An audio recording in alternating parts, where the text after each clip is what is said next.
If the Lord was to call you home today, what would your legacy be? If the Lord was to call you home today, what can you truly say you left behind?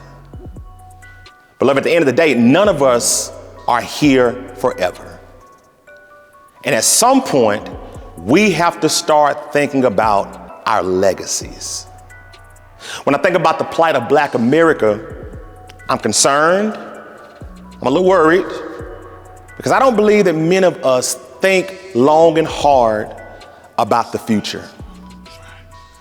Ours was a race of people who always thought about the future. They didn't really have much, but they made sure they took care of the little they had. Land was so important to our people. They took pride in the fact that they had their own land. And they wanted to make sure that people knew the story behind it.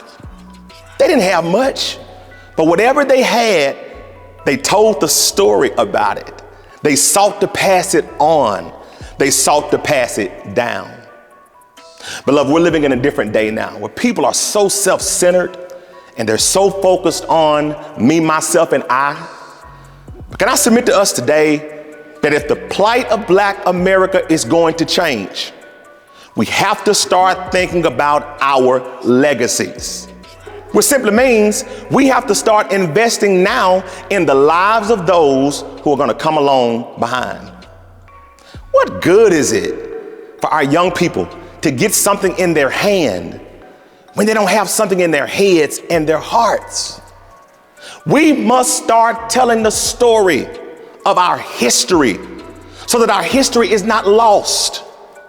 We have to make sure as a race that we care more about our future than we care about our present.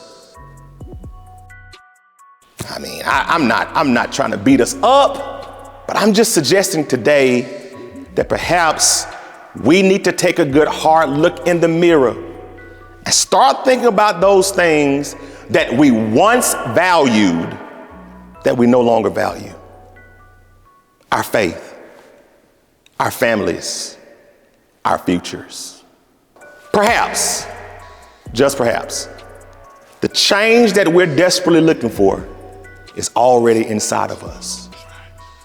We can't wait on someone to do for us what God has already equipped us to do for ourselves.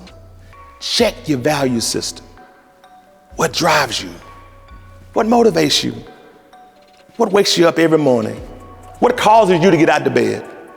I think nothing else in this world should be more important than our faith, our families, and our future. Beloved, I've had a great time sharing with you the month of February. I pray that as you go forward, that Black history does not stop, that we continue to thank God and share our history, but we also continue to strive to make history. I love you. Take care.